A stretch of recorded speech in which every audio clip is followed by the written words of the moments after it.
ভেনেজুয়েলায় অভিযান চালাতে প্রস্তুত হচ্ছে আমেরিকা। পরিত্যক্ত নৌঘাঁটিতে বাড়ছে মার্কিন সামরিক বাহিনী। ঠান্ডা যুদ্ধের সময় ব্যবহার হতো পরিত্যক্ত এই নৌঘাঁটি। অভিযান নিয়ে হোয়াইট হাউসে উচ্চ পর্যায়ের 3টি বৈঠক হয়েছে। ভেনেজুয়েলাতে সেখানেই হামলা চালানোর জন্য প্রস্তুত হচ্ছে আমেরিকা এবং এই নিয়েই আমেরিকাতে 3টি উচ্চ পর্যায়ের বৈঠক। ঠান্ডা যুদ্ধের সময় ব্যবহার হতো পরিত্যক্ত এই নৌঘাঁটি। অভিযান নিয়ে হোয়াইট হাউসে সেখানে উচ্চ পর্যায়ের 3টে বৈঠক। আমাদের সঙ্গে এই মুহূর্তে টেলিফোনে রয়েছেন আমাদের মুখ্য রাজনৈতিক বিশ্লেষক জয়ন্ত ঘোষাল। জয়ন্তদা, ভেনেজুয়েলাতে সেখানেই কি এবার অভিযান চালাতে পারে আমেরিকা? যে 3টে বৈঠক হোয়াইট হাউসে হয়েছে, সেই বৈঠক নিয়েই বা কি খবর পাওয়া যাচ্ছে জয়ন্তদা? এটা একটা সাংঘাতিক খবর অভিক।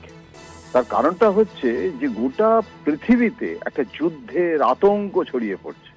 তার কারণ এবারে মূল প্রশ্নটা উঠছে, যেটা ঠান্ডা যুদ্ধের আগের যে সমস্ত অস্ত্র, যে সমস্ত সামরিক বেস, সেইগুলোকে আমেরিকা যদি এরকম ভাবে পুনরুজ্জীবিত করতে থাকে, এইভাবে যদি revival of the old weapon system এবং ভেনেজুয়েলাকে টার্গেট করে, এ তো ভয়ঙ্কর ব্যাপার। এবং যেটা হচ্ছে, ট্রাম্প যেহেতু এই সময়তে একটা মিড টার্ম আমেরিকার মিড টার্ম টেনিওর এসে যাচ্ছে এবং সাধারণত আমেরিকার সমস্ত প্রেসিডেন্টরা এই দেখা যায় যে এই নভেম্বর মাসের পর যখন মিড টার্ম শুরু হয়, তারপরই জনপ্রিয়তাটা দ্রুত কমতে থাকে এবং ট্রাম্পের ক্ষেত্রে সেটা হচ্ছে।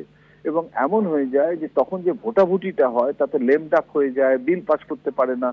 ট্রাম্প তার নিজেও বুঝতে পারছেন যে যেভাবে তিনি হই হই করে সেকেন্ড টার্মের জন্য জিতেছিলেন, এখন সেটা সম্ভব নয়। সুতরাং তাকে যদি আবার নতুন করে জিততে হয় বা আবার যদি তাকে রিভাইভ করতে হয়, তাহলে একটা যুদ্ধ দরকার।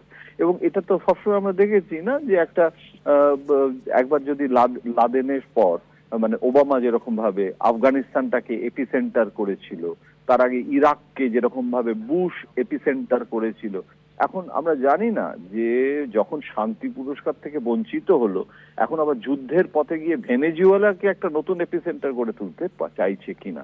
সুতরাং পরিস্থিতি খুব ঘোরালো, আমাদের নজর রাখতে হবে।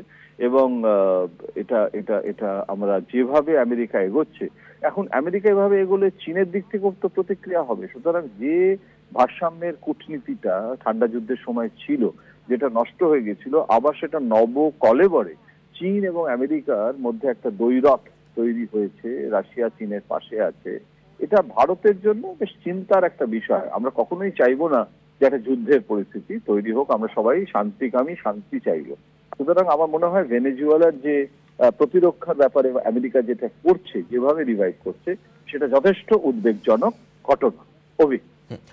ধন্যবাদ আপনাকে জয়ন্ত দা। এতক্ষণ আমাদের সঙ্গে টেলিফোনে ছিলেন আমাদের মুখ্য রাজনৈতিক বিশ্লেষক জয়ন্ত ঘোষাল।